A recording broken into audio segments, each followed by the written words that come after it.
There's a cul-de-sac in Warwickshire where, on a still morning, you can hear absolutely nothing.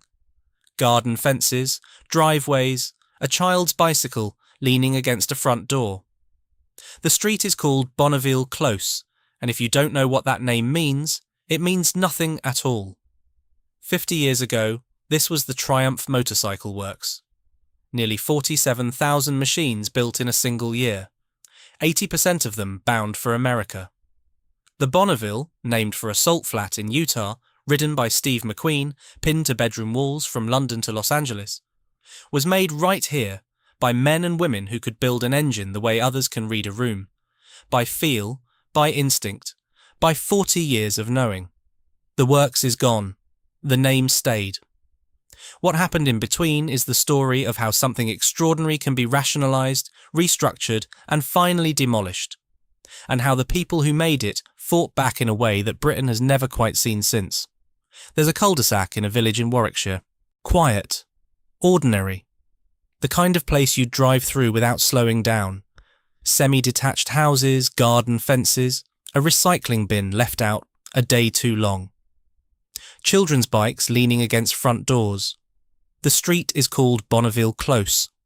Stand there on a still morning and listen. Birdsong. A car starting up 3 streets away. The distant mutter of the A45. Nothing else.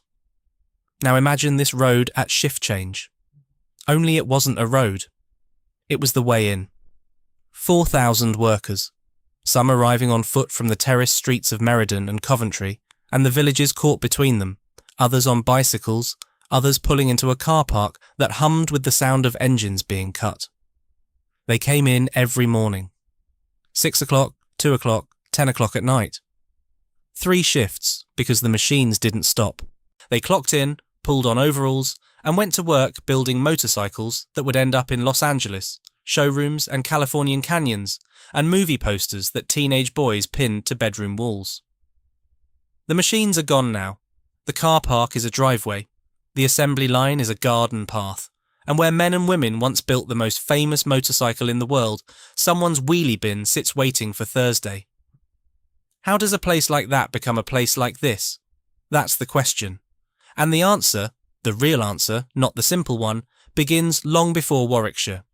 It begins in Coventry in the 1880s, with a young German who arrived in England with very little and decided to build something that would last. He couldn't have known that building something that lasts is, in the end, a different thing from building something that survives. His name was Siegfried Bettmann. He was born in Nuremberg in 1863, and he came to Britain the way many men came to Britain in that era. With ambition, with education, with an instinct that the right place at the right moment could make a man's fortune. He arrived in London in 1884, found work as a clerk, and within a few years had made his way to Coventry, which in the 1880s was already becoming what it would remain for the better part of a century.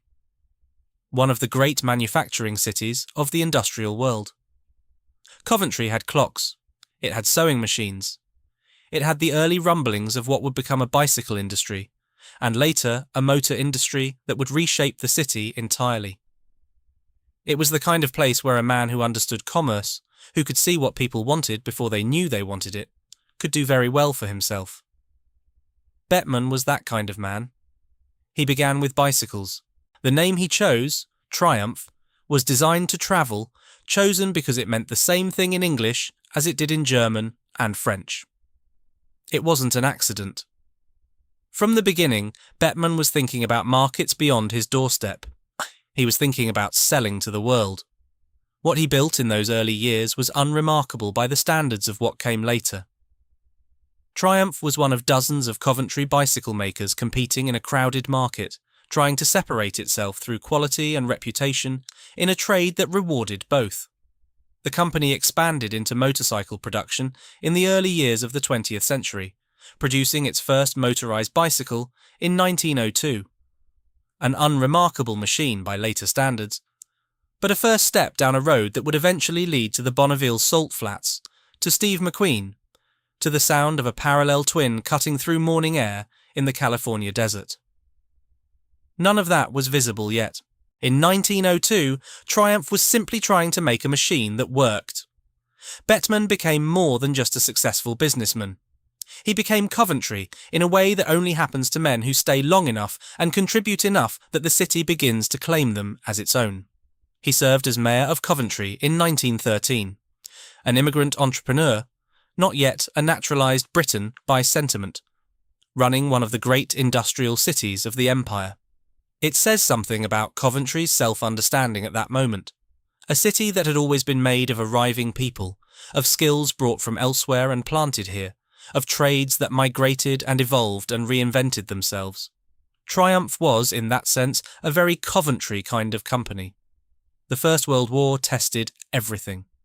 Triumph motorcycles went to war, carrying dispatch riders across Belgian mud, keeping the lines of communication running in conditions that killed men and machines alike. The Triumph Model H became known as the Trusty Triumph, a nickname earned the hard way. Reliability in those conditions wasn't a marketing claim. It was a survival requirement. The men who came back from that war came back knowing what the machine could do. And when they came back, they bought motorcycles. The 20s saw Triumph growing, consolidating, building a reputation that reached beyond Coventry, beyond Britain. But the business of running a company is different from the business of founding one. And the 1930s brought financial trouble, of the kind that arrives when markets contract and debt doesn't. Bettman, older now, his era passing, watched the business he'd built struggle through the Depression years. By the mid-1930s, the motorcycle and car interests that had grown under the Triumph name were separating, the company reorganising itself in ways that would eventually take the motorcycle business out of his hands. He died in 1951, 4 years before Edward Turner would design the engine that would define everything that followed. He didn't live to see the Bonavville, but the name he'd chosen, designed to cross borders, designed to mean the same thing wherever it landed, would travel further than he could have imagined. The motorcycle side of Triumph passed to a man named Jack Sangster, who had connections to the Ariel Motorcycle Company and understood the trade from the inside. Sangster saw the potential. He brought in Edward Turner, an engineer whose instincts about what a motorcycle should feel like would shape the next 3 decades of the industry. Turner's contribution was the parallel twin, 2 cylinders side by side, an engine configuration that produced a particular character, a sound, a vibration, a responsiveness that riders either fell for completely or didn't quite understand why others were so passionate about. Those who fell for it didn't need explaining. Those who didn't fall for it never quite grasped what all the fuss was about. The parallel twin became Triumph's soul. It also became, much later, Triumph's constraint. But in the late 1930s and early 1940s, it was simply the thing that made Triumph different, the engineering personality of a company that was trying to be the best motorcycle maker in the world. Then the Luftwaffe arrived. The Coventry Blitz of November 1940 was one of the most concentrated acts of industrial destruction carried out against a British city during the Second World War. In the space of 11 hours, the city lost its medieval cathedral, thousands of houses, and substantial portions of the manufacturing base that had made it a target worth destroying. Triumph's Coventry works didn't survive intact. The company relocated. That sentence doesn't carry the weight it deserves. The disruption of moving an entire manufacturing operation, the tooling and machinery recovered from the ruins of one site and transported to another, the workers following the work to a new place, starting again. The new place was Meriden, a village in North Warwickshire between Coventry and Birmingham, close enough to draw from both cities' labour pools. The Meriden Works was established during the war, production resuming in 1942, and the factory that would eventually make the Bonavville was born, like so much in British industrial history, out of loss and necessity. There's a particular character to things that survive by being moved. They carry the memory of what came before. The Meriden Works was always, at some level, a Coventry Works displaced, a company rooted in one city that found itself growing roots in another, not by choice, but by circumstance. The workers who came to Meriden after the war came with a particular relationship to what they were doing. They were rebuilding. The whole country was rebuilding. There was a hunger in the post-war years that isn't easy to articulate now, but that shaped everything about the way British industry understood itself in the late 1940s and 1950s. The war had proven what these people could do. The works had survived, the machines were running, the product was good. Now was the time to show the world what Britain could make. Triumph would spend the next 20 years doing exactly that. The village of Meriden sits at what was once considered the geographical centre of England, a claim that several other places also make, but which Meriden has persisted in asserting for centuries. There's a memorial on the village green dedicated to cyclists who died in the 2 world wars, which strikes a particular note for a village that would become inseparable from the motorcycle. In the late 1940s and through the 1950s, the Meriden works grew. It grew because the demand was there, particularly from across the Atlantic, where American riders were discovering that a British motorcycle carried something that their own domestic machines didn't quite offer. Not necessarily in pure performance, in character, in the feel of the thing. Jack Sangster sold Triumph Engineering to the BSA Group in 1951 for £2.5 million, a figure that represented the value that had been built since the 1930s, and also the beginning of Triumph's life as part of something larger than itself. BSA was one of the major industrial conglomerates of British motorcycling, and Triumph became its prestige mark.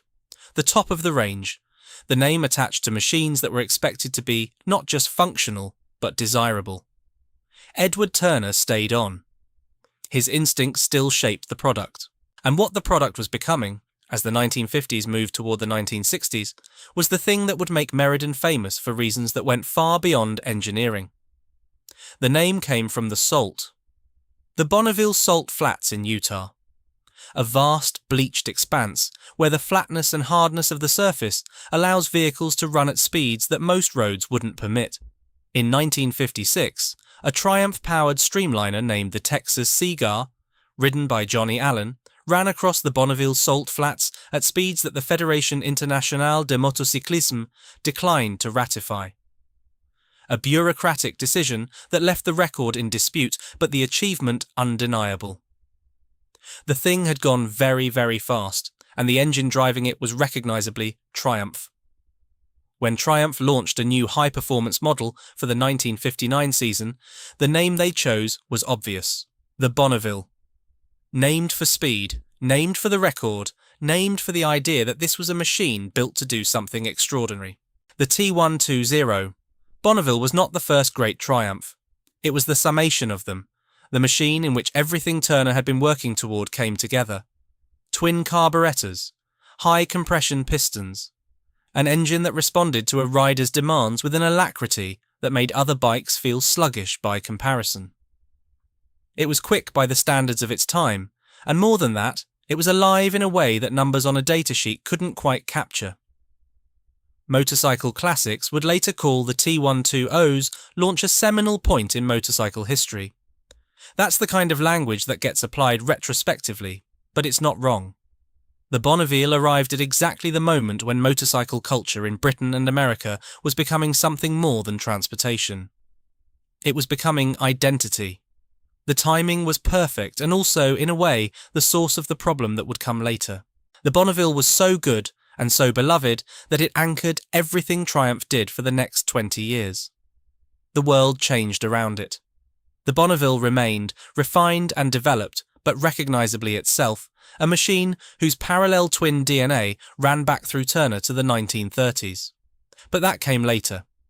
In 1959, in 1960, in 1961, the Bonavville was simply the most exciting motorcycle available. The American market understood this immediately. By the mid-1960s, approximately 80% of Triumph's production was heading to the United States. 80%. That number is worth sitting with for a moment. The Meriden Works was, in practical terms, an export manufacturer, a Warwickshire factory making machines for California. The people who built the Bonnevilles were living in the Midlands.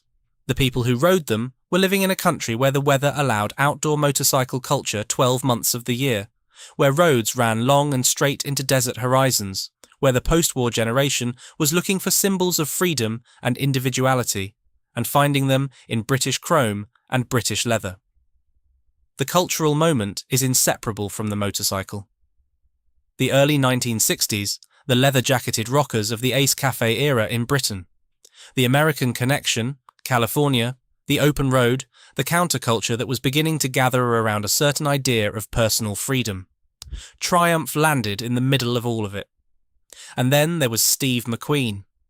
McQueen rode Triumphs. He raced them in off-road competition, including the International 6 Days Trial, one of the most demanding motorcycle events in the world. He was not simply a famous person who happened to own a Triumph.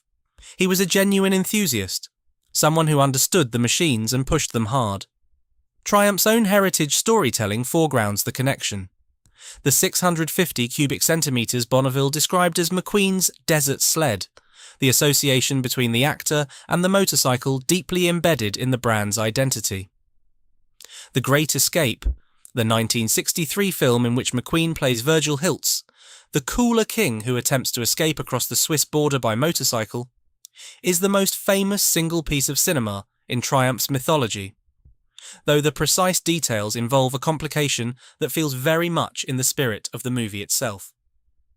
McQueen wanted to perform the famous jump, a motorcycle leaping a barbed wire fence at the Swiss border, himself. The filmmakers, reasonably, would not allow it. So his friend and fellow rider Bud Ekins performed the stunt. And then, in the wider shots, McQueen played both pursuer and pursued, so that the viewer sees him chasing himself. The jump that became the most famous motorcycle scene in cinema history was performed by a stunt rider, in a film where the star was so identified with the machine that he doubled as his own enemy. It is almost too perfect. But the effect on Triumph's reputation was real and lasting. The Bonavville wasn't just a good motorcycle. It was the motorcycle that Steve McQueen rode. It was the motorcycle on every bedroom wall, on every poster in every cafe, where young men sat in leather jackets trying to look like they didn't care what anyone thought of them, which is a very particular and very adolescent form of caring enormously what people think. The British rockers of the early 1960s understood this intuitively. The Triumph Bonneville was a statement, a declaration, a way of saying something about yourself before you'd said a word. Riding one put you in a lineage, to the Ace Cafe, to the Salt Flats in Utah, to a screen in a darkened cinema where Steve McQueen was jumping a fence for the last time.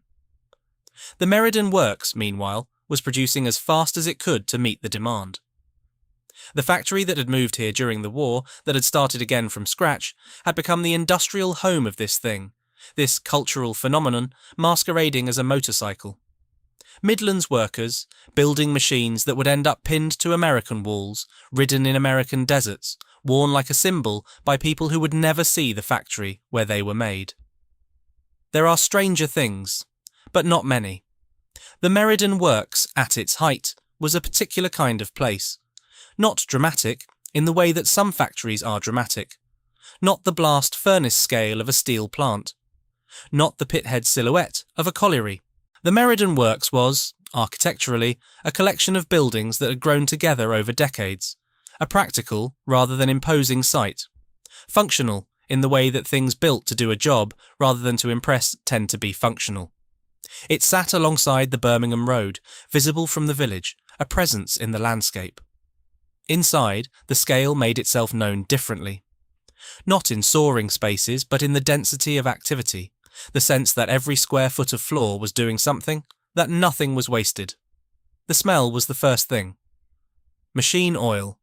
A particular smell that you carry with you after a day on the floor, that gets into clothes and hands, and that workers' families would have known from childhood as the smell of someone who'd been at work.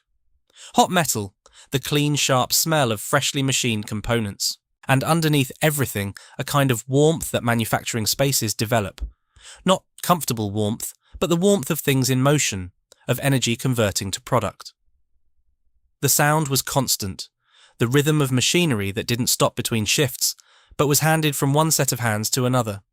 The day unbroken, the night unbroken, the works breathing in 3 shifts and breathing out motorcycles. Specific sounds inhabited specific areas. The rhythmic regularity of presses, the higher note of grinding and finishing, the clang of frames, voices calling across the floor in Midlands accents. The occasional sharp sound of something going wrong and the silence that followed it while the problem was diagnosed and resolved. The floor vibrated slightly, constantly, not alarmingly, but perceptibly, the way that a place built for industrial work takes on a physical character of its own, the machinery becoming part of the building's body. Raw materials came in at one end and motorcycles came out the other. Engine casings would come from suppliers. Triumph sourced components across the Midlands manufacturing network, the spider's web of specialist suppliers that made the region what it was. Those casings would be machined, fitted with internals, crankshafts, camshafts, the precisely engineered components that gave the parallel twin its particular character. Frames would be welded, the skeleton of each motorcycle taking shape before the components were brought together. Wheels were built, a process that involves more individual skill than it might appear, each spoke fitted and tensioned until the wheel is true, a process that workers who'd done it for years could perform with a speed that made it look effortless. Paint, chrome, the final assembly line, the machine coming together in sequence, gaining its identity piece by piece until the last operation, the quality check, and the preparation for shipping.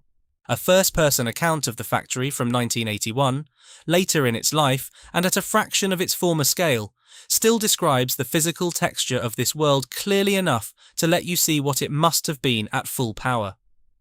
Racks of engine casings, frames ready to be welded, workers spoking wheels and powder-spraying barrels and building engines.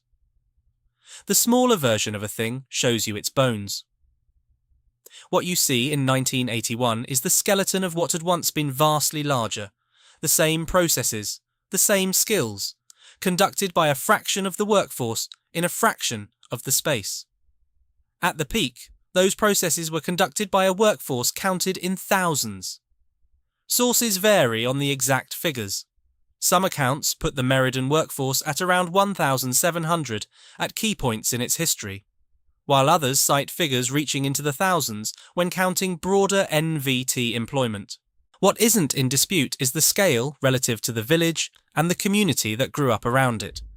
The works was the reason that Meriden was what it was, the reason that the surrounding area had the employment patterns it had, the reason that men from Coventry and Birmingham took buses and bicycles to this particular point on the Birmingham Road every morning. The workers who came through those gates were not, in the main, people who'd ended up in motorcycle manufacturing by accident. The Midlands engineering trades had deep roots, apprenticeships that began at 16, training that took years, skills that were specific and transferable and valued. A man who knew engines, who understood the tolerances and the assembly and the quality that distinguished a good machine from a poor one, was a man with something to offer. There was pride in that, the specific, practical pride that comes from knowing how to do something well, from understanding a machine well enough to know when something isn't quite right before any instrument tells you so. Workers on the Triumph floor knew what they were building. They knew the reputation. They'd have seen the posters, the magazines, the newspaper coverage. They'd have known that the machines leaving Meriden were heading to California, to New York showrooms, to the kind of riders who cared deeply what they rode and why. Multi-generational employment wasn't a slogan. It was simply the way things worked. A man started at the works and brought his sons. His sons brought their own sons. Families had particular relationships with particular processes, particular areas of the floor. The institutional memory that this created was one of the things that made the works function. Knowledge that lived in people rather than in documentation, passed between generations rather than written down. The daily experience had its own rhythm. The walk to work through the village, or the bus from Coventry, or the bicycle from the surrounding area, the clocking in, the transition from the outside world to the floor, the shift passing in the particular state of concentration that skilled repetitive work produces, where the hands know what they're doing and the mind is present but not strained. The canteen at break time, the conversation that runs in parallel to the work, the football, the weekend, the ordinary texture of lives being lived alongside each other, the clocking out, The walk home, the smell of the work you're carrying back to a house where someone knew what that smell meant. Meriden the village existed, in those years, in a particular relationship with Meriden the works. The factory had brought population to the area. Workers needed houses and houses needed shops, and the post-war expansion of the village happened in parallel with the expansion of the works. The pub where men went after their shift. The corner shop that understood when payday was, because it knew when the wage packets came out. The children who grew up knowing that the works was the engine of everything around them. The Friday wage packet. That physical object, the envelope with the cash, the weight of it, the knowledge that this was the thing that made the week make sense, was the concrete form of a relationship between the company and its workers that the language of modern employment doesn't quite capture. Not because the relationship was sentimental. It was practical, mutual, often contentious. But it was real in a way that a bank transfer isn't quite real. The transaction visible, the value tangible, the connection between the work of the week and the resources of the weekend, direct and physical. What Triumph had, at its height, was something beyond market share and production figures. Though those figures were impressive enough, it had the particular status of a made thing that people wanted. A reputation built not through advertising alone, but through the machines themselves, through the experience of riders who rode them hard and found them worthy, through the accumulation of stories and associations and cultural references that gave the Bonavville its meaning beyond the sum of its components. The company's own self-image in those years was confident, not complacent. There were competitors, the other British manufacturers, the European makers, the early Japanese bikes that had begun to appear in lower market segments. Triumph understood itself as a prestige manufacturer, the maker of machines that serious riders chose. The Bonavville was the benchmark against which other motorcycles were measured. They were right about that. For a time, they were absolutely right. In 1969, Triumph built nearly 47,000 motorcycles. Nearly 47,000. It was the highest number the Meriden Works had ever produced. The culmination of 20 years of growth, of export success, of a brand whose reputation for performance and character had made it the standard against which British motorcycling measured itself. The order books were full. The American market was strong. The Bonavville was, to anyone paying attention to the world's motorcycle showrooms, still among the finest machines available. The works was at full production. The workers who'd built Triumph to this point had every reason to feel, looking at those numbers, that the engine was running well. In that same year, Honda launched the CB750 in the United States. It appeared in January 1969, before the model year had properly begun, a machine that Honda had developed with a deliberate intention to demonstrate what Japanese engineering could achieve at the top end of the market. The CB750 had 4 cylinders where the Triumph had 2. It had a front disc brake, a technology that was relatively novel on a production motorcycle and that signalled a seriousness about performance and safety that Honda wanted to be noticed. It was, in engineering terms, a statement. The statement was, we can do this. More than this. We can do whatever we choose to do. The British industry, including Triumph, noticed the CB750 without, by most accounts, taking it as seriously as it deserved. The thinking, reconstructed later by people who were there and by industry historians who examined the wreckage, went something like this. Honda makes small bikes. Reliable, economical, useful little machines for the commuter market. The CB750 is an ambitious push into bigger displacement. But making a big bike is different from making a good big bike. Our customers know what a proper motorcycle is. They won't be seduced by novelty. This was not a stupid position. It was a position that had served the British industry well, the confidence in their own quality, the belief that customers who understood motorcycles would choose the machine with soul and character over the machine with the better specification sheet. For 20 years that confidence had been largely justified. Cycle World, reflecting on this period later, described it as an era of false security, an underestimation of Japanese capacity, a belief that the small bike success couldn't be replicated in the big bike market. It used the words smug thinking and prideful and wishful thinking. A 1975 report by the Boston Consulting Group would characterize it as a fundamental mistake. Perhaps they believed they had no choice. The argument, made by at least one former Triumph executive, was that the comparison between Honda and Triumph was fundamentally a comparison between things that weren't comparable. Honda was operating at a scale, tens of thousands of units per week, that made the economics of development and production completely different. Triumph couldn't compete with Honda the way a Cadillac manufacturer couldn't compete with Volkswagen. Different markets, different economics, different realities. There's truth in that. And there's tragedy in it. Because the market, as it turned out, wasn't listening to that argument.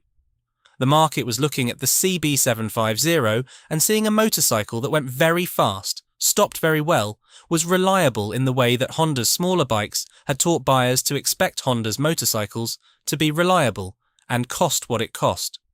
The question of whether the comparison was fair wasn't a question that showroom floors entertained. In 1969, nearly 47,000 Triumphs left Meriden. It was the summit, the highest the mountain got, standing there at the peak, looking out at an empire that had taken 30 years to build. The export success, the cultural prestige, the Bonavville on every wall. Nobody inside those walls could see the cliff they were walking toward.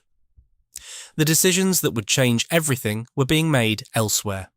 In boardrooms, in government offices, in markets that were shifting beneath them without announcement. The summit of 1969 would, in hindsight, be the last view from the top. Everything that followed was the long walk down. Change rarely arrives as a single catastrophe. It comes as a series of small adjustments, each one sensible in isolation, each one eroding something that can't quite be named at the time. The early 1970s brought the British motorcycle industry a set of problems that were real, structural, and not of their own making. The global economy was unsettled. The oil crisis of 1973 would hit consumer markets hard. The BSA Group, of which Triumph was now the prestige division, was in difficulty, the broader conglomerate struggling with the kind of accumulated problems that large, diverse industrial groups accumulate when several of their constituent parts start declining simultaneously. The Japanese manufacturers, meanwhile, were not stopping at the CB750. They were continuing to develop, continuing to invest, continuing to apply the logic of scale and reliability and competitive pricing to an expanding range of motorcycles. Honda, Yamaha, Kawasaki, Suzuki. 4 companies operating with a discipline and a market orientation that the British industry found genuinely difficult to read because it didn't resemble the competitive dynamics they'd grown up with. The retreat from smaller motorcycles, which had seemed logical. Leave the cheap commuter market to the Japanese and focus on the high-end machines where British reputation and quality justified premium pricing. Turned out to be, as the 1975 Boston Consulting Group analysis would later characterize it, a fundamental mistake. Not because the logic was wrong in isolation, but because it seeded the ground where the next generation of riders was being formed. Young buyers who started on a Honda, who grew up with Honda's reliability as their baseline expectation, didn't later necessarily graduate to a Triumph. They graduated to a bigger Honda. The pipeline had been surrendered. The BSA Group's financial position deteriorated through the early 1970s. The conglomerate that owned Triumph was struggling, and the decisions being made at the top of that structure were being made under pressure. The particular pressure of companies that are running out of time and know it, where every decision is also a bet, and where the consequences of getting it wrong are immediate and severe. Norton Villiers Triumph, NVT, was formed in July 1973. A consolidation of the remaining significant British motorcycle manufacturers, backed by government support, and premised on the idea that rationalisation was the path to survival. If you couldn't compete with Japan on investment, you could at least eliminate the inefficiencies of running multiple competing British operations. Combine them. Streamline. Focus. The logic was sound on paper. The man at the head of NVT was Dennis Poor, a figure who appears in the Hansard records of October 1973, named in parliamentary discussions of the crisis that was, by that point, already becoming public. Poor was an industrialist, not a motorcycle man. He understood the financial structure of what he was working with, and what he saw was a company, or a collection of companies, with too many facilities and not enough capital. The plan was to concentrate production, move motorcycle manufacturing away from Meriden and toward the BSA factory in Small Heath, Birmingham. Meriden would close. The logic of this, from a purely financial and operational standpoint, was not unreasonable. Meriden was not a new factory. Running parallel operations at multiple sites was expensive. Consolidation was the standard response to the standard problem. Every business school in the country would have recognised the playbook. What the playbook didn't account for was what Meriden was. Not just a factory, the factory. The place where the Bonavville was made, where the brand lived in physical form, where 3 decades of accumulated knowledge and skill and pride had been concentrated, where workers had spent careers, where fathers had brought sons, where the machine that Steve McQueen rode had been assembled by hand. You cannot put that on a balance sheet. And so, it didn't appear on one. The announcement came in September 1973. Meriden was to close. Production would move to Birmingham. The workforce would, in the language of the time, face redundancy. Sources vary on the precise numbers at risk. Some accounts reference around 1,700 workers at Meriden specifically. Others, accounting for the broader NVT employment picture, use larger figures. What isn't in dispute is the effect of the announcement on the people who received it. Did anyone inside the company argue against it? Almost certainly. Large organisations always contain people who see what others don't, who raise concerns that get overruled, who understand something about the thing they're working with that the people making decisions from above cannot quite access. But if those voices existed, they weren't heard loudly enough. The plan proceeded. The decision to move production was the first domino. What it knocked over was something that nobody in the NVT boardroom had anticipated, because it required imagining that the workers at Meriden were not simply a workforce to be redeployed, but people who had built something they were not prepared to walk away from without a fight. The gates closed at the end of September 1973. They closed, that is, to the management. To Dennis Poor, to the NVT structure, to anyone who arrived with authority and a plan and the expectation that workers would accept what had been decided and begin the process of winding things down. What the workers of Meriden did instead was something that would become one of the most remarkable episodes in British industrial history. Remarkable not for its violence, because there wasn't any, but for its tenacity, its organisation, and the particular form of resistance it chose. They occupied the factory. They didn't trash it. They didn't damage the machines or the stock or the motorcycles that were sitting, finished and ready for shipment, in the dispatch bays. They barricaded the plant. Some accounts describe motorcycles from the American consignment being used as part of the barricade itself, the very machines whose shipment NVT needed to generate revenue now serving as obstacles to the company's authority. And they sat in. They kept the factory intact. They kept each other company. And they waited. The Meriden sit-in, the Meriden Blockade as it became known, lasted nearly 2 years, from September 1973 to March 1975. 18 months of occupation, of workers living with what they'd built, refusing to let it be taken from them. Consider what that requires. Not a demonstration, not a strike, but an extended physical occupation of a workplace, sustained through a winter, sustained through negotiation after negotiation, sustained through the kind of uncertainty that makes ordinary daily life very difficult. Not knowing if this ends tomorrow or in another year, not knowing if the money will hold out, not knowing if the government will intervene, or the company will find a way to force the issue.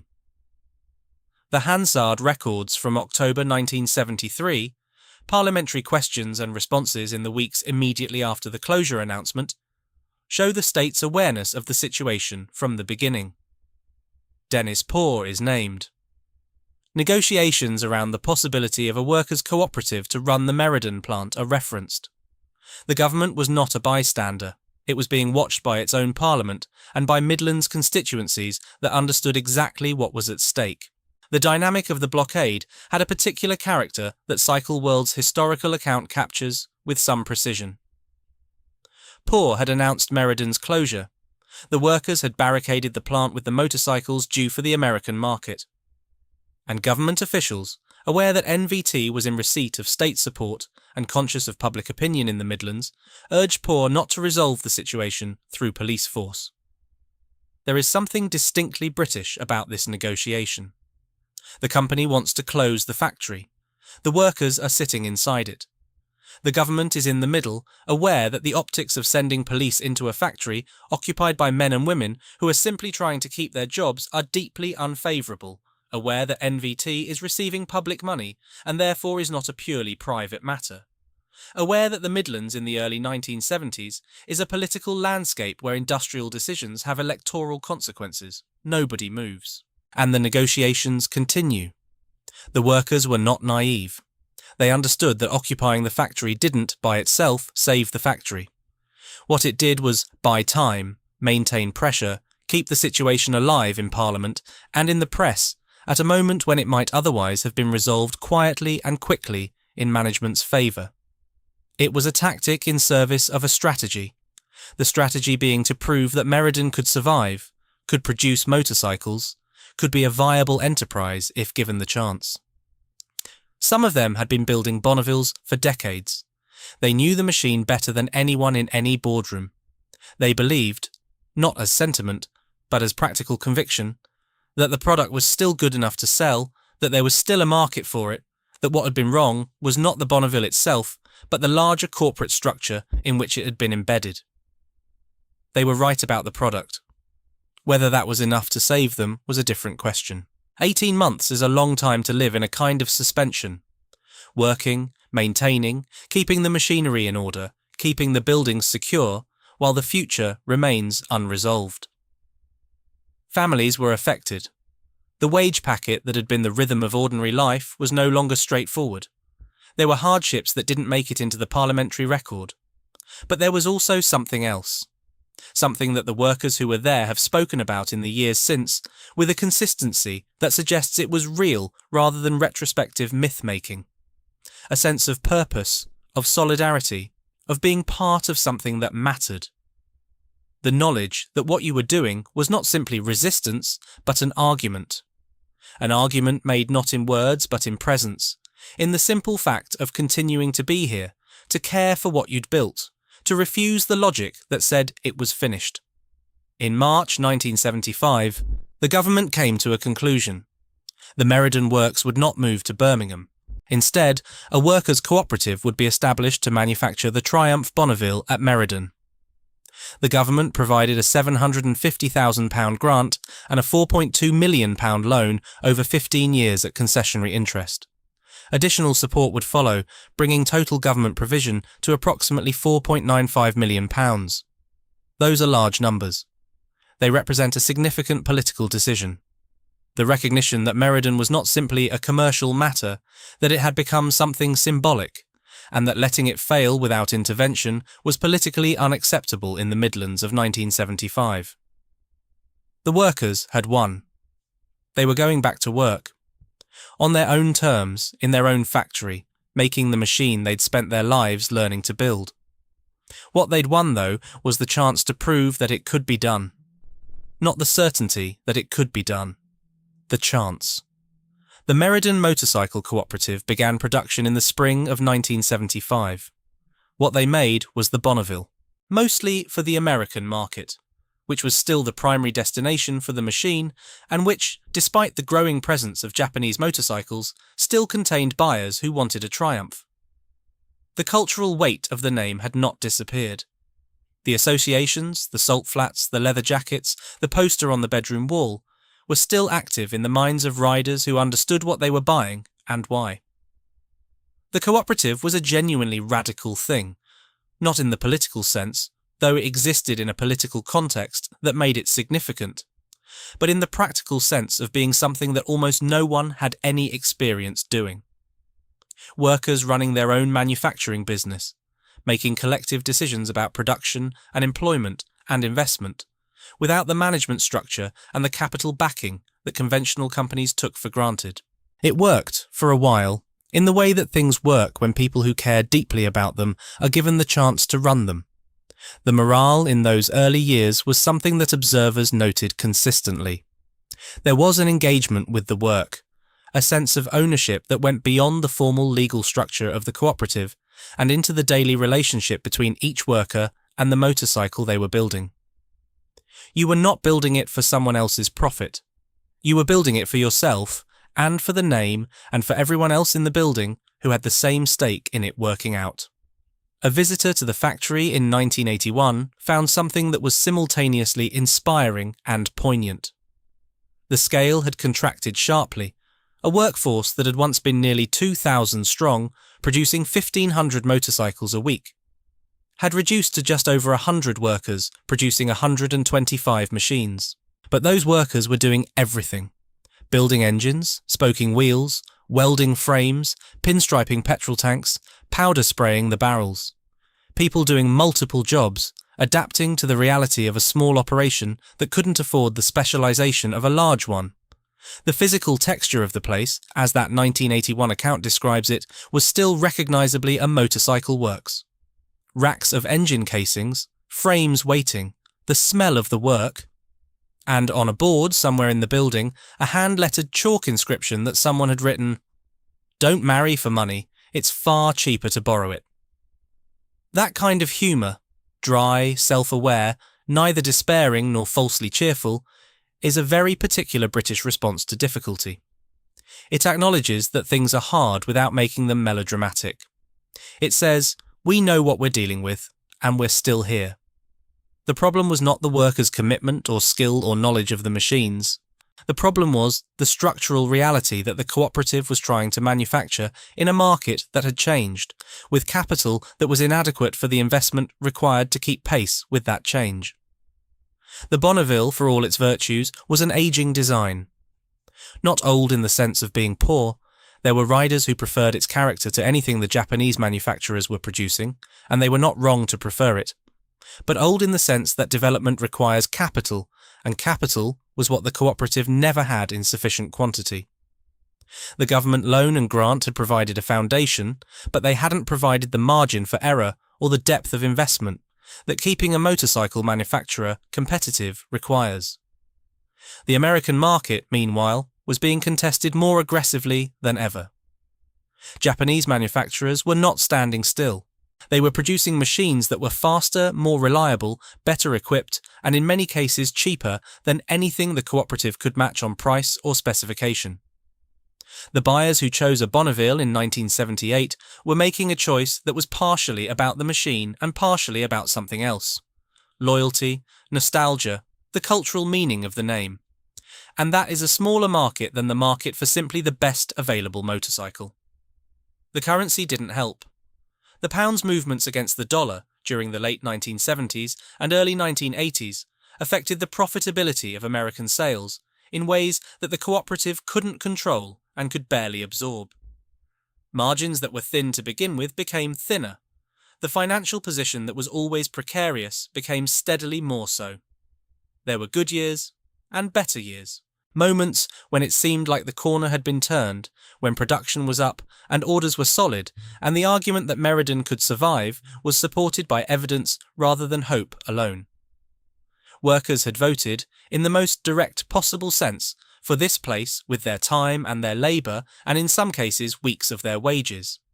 The investment was not financial, it was existential. But the structural forces were not abating. And by the early 1980s, the pressure on the cooperative had become something that optimism alone couldn't address.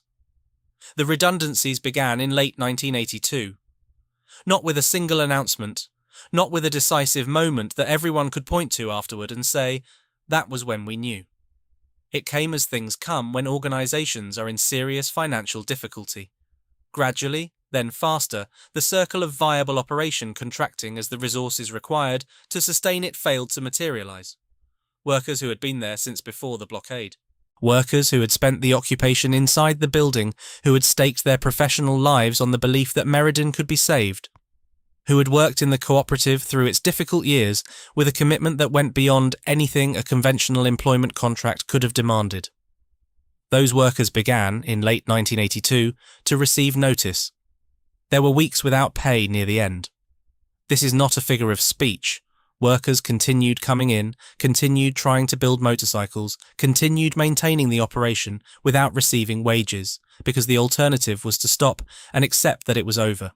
The wages represented not just income, but the statement that this was still a functioning concern, that the work still had value, that the story hadn't ended yet.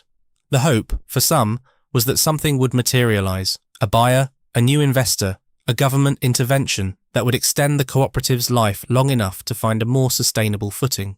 There were conversations, there were possibilities that were discussed, relocation plans that were mentioned, and then, quietly, never mentioned again.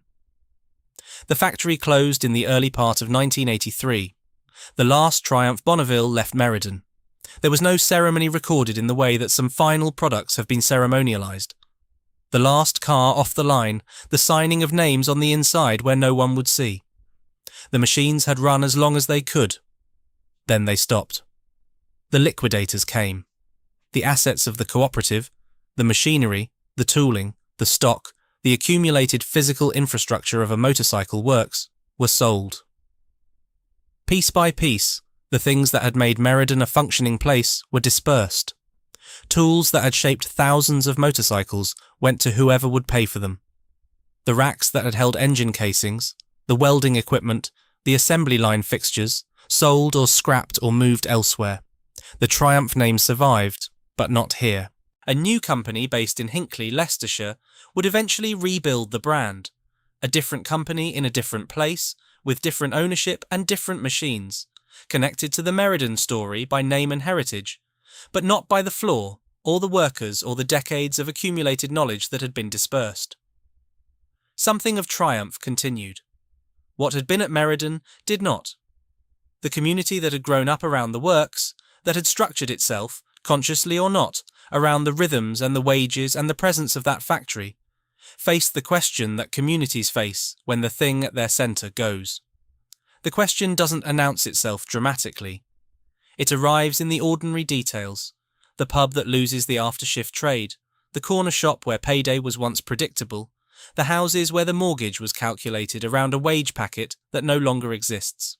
The men and women who had worked those floors, some for 30 years, some for their entire working lives, went looking for what came next. Some found it, some didn't.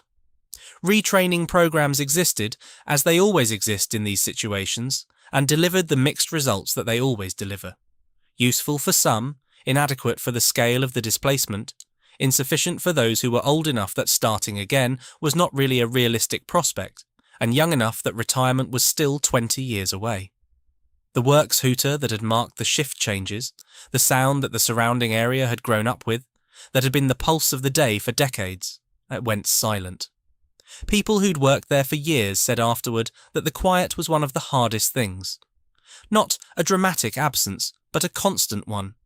The rhythm removed from ordinary time, the background of daily life changed in a way that made everything feel slightly wrong. The site stood empty. The buildings that hadn't been sold or adapted stood as industrial buildings stand when no one needs them anymore. Functional in form, purposeless in fact, slowly gathering the particular character of disuse. In 1984, the decision was made. The site would be cleared, the buildings would be demolished. And on the land where the Triumph Bonneville had been built for 3 decades, housing would be constructed. The demolition was completed in 1984. No ruin, no preserved shell, no cautionary monument. The buildings came down and the land was cleared, and within a year or two, on the footprint of the factory floor, of the assembly line, of the car park, where thousands of workers had arrived every morning for decades, houses were built. Ordinary houses. Semi-detached, brick, the kind of housing that went up all over the Midlands in the 1980s, when cleared industrial land was converted to residential use. gardens and drives and fences and the small domestic geography of post-industrial Britain. A place where families would grow up with no connection to what had happened here before they arrived, where children would ride their bicycles on streets that ran across what had once been an assembly line. The estate was named after what it replaced. Perhaps inevitably, perhaps with some awareness of what that naming meant. Perhaps simply because the word was already in the local vocabulary, and it was the most obvious choice. Bonavville Close. A National Garden Scheme, listing for number 27. Bonavville Close notes, in the matter-of-fact way that such things are noted, that the estate was built in the 1980s, on the site of the former Triumph motorcycle factory. A geographically anchored record notes that the main Triumph motorcycles factory stood where Bonavville Close now is, and that it was demolished. Stand in that close today, and the silence is absolute in the way that residential streets are silent on a weekday morning. No machinery, no rhythm of production, no vibration in the ground, no smell of machine oil, no voices calling across a factory floor. Birdsong. A car starting. The distant sound of the A45. The name on the street sign is the only thing that connects what is here now to what was here before. Bonavville Close. The most famous Triumph ever made, reduced to a postal address. An icon of motorcycle culture, the machine ridden by Steve McQueen, named for records broken on a salt flat in Utah, built by Midlands workers who knew it better than anyone alive, now functioning as wayfinding for a housing estate. There is a particular quality to this kind of erasure that is different from the preserved industrial ruin, different from the Heritage Museum, different from the derelict works that still carries its ghost in brick and broken glass. The ruins of Meriden offer nothing to photograph, no dramatic silhouette against a winter sky, no cautionary image of industrial decay. They have been tidied away, domesticated, made ordinary. If you know, it's haunting. If you don't know, it's simply a street. What happened at Meriden was not a simple story of corporate greed or government indifference, though both were present in the mix. It was a story about the collision of forces, global competition and conglomerate logic, and the particular timing of when the Japanese motorcycle industry chose to move upmarket, with something that those forces couldn't account for because it didn't appear on balance sheets. The meaning of a place. The accumulated weight of decades of skilled work. The particular pride of people who knew what they'd built and knew it was good. The workers who occupied those gates for nearly 2 years were not making an economic argument. They were making a human one. The argument that what exists here matters, that the knowledge in these hands matters, that the machine we make here is not merely a product, but a statement about what this place and these people can do, and that writing it off as a rationalization exercise fails to understand what you're writing off. They were right about that, and it didn't save them. The Triumph name continues. In Hinckley, in a company that has rebuilt a global brand and makes motorcycles that sell around the world, that carry something of the heritage and something of the character that Turner and the Meriden workers put into the original machines. It is not nothing. It is, in its way, a continuation. But the Meriden works is gone. The people who built it are old now, or gone themselves. The knowledge that passed between generations on that floor, the way to build an engine so that it sounds right, the way to feel whether a wheel is true, the way to know before any instrument tells you that something isn't quite right. That knowledge dispersed into the Midlands air in 1983 and didn't reassemble anywhere. Come back to Bonavville Close. Stand at the end of the cul-de-sac where the road turns in on itself. The hedges are trimmed. The drives have cars on them. In one garden, someone has put out a table and chairs for the summer, white plastic, the kind you can buy anywhere. In another, a child's trampoline, a wheelie bin, a hanging basket that needs watering. This is where the empire ended. Not with the drama that the story deserved. Not with a memorial or a march or a moment of public recognition that the thing being lost was extraordinary. With demolition and development and a street name, and then silence. What was built at Meriden between the wartime move from Coventry and the closure in 1983 was not simply a product. It was a demonstration of what a particular kind of human organisation, skilled, proud, mutually dependent, could achieve. The Triumph Bonneville was a beautiful machine, but it was made by beautiful work, the accumulated craft of people who understood it, who cared about it, who occupied a factory for nearly 2 years, rather than let that work be dismissed as a line item in a rationalisation plan. They deserved better than Bonavville Close. They deserved better than the silence. But this is the British kind of industrial ending. Not the preserved ruin, not the heritage museum, not even the dramatic last stand. The tidying away, the housing estate, the street sign that carries the name of the thing that was here before, as if the name alone is sufficient memorial, as if the word Bonavville on a white post among the garden fences is the acknowledgement that anything remarkable happened here. Perhaps, in a way, it is. A name that was chosen to mean something, to cross borders, to travel, to be recognised, still travelling, still meaning something, 40 years after the last machine left the gates, to anyone who knows to ask. The gates themselves are gone. The works hooter is gone. The men and women who built the most famous motorcycle in the world are gone, or old, or scattered, to lives that the closure sent them toward, and that the works never knew. What remains is the name. And the question, hanging in the quiet air above this ordinary residential close, that nobody answered in time. What happens to a place when its reason for existing disappears? The houses don't know. The hedges don't know. The street sign doesn't know. But somewhere, in a garage or a storage unit, or propped in a corner of someone's shed, there is almost certainly a Triumph Bonneville. 40 or 50 years old. Chrome a little dull, perhaps, or lovingly polished. An engine that, when someone who knows what they're doing turns the key, still sounds exactly like itself. The machine outlasted the works that built it.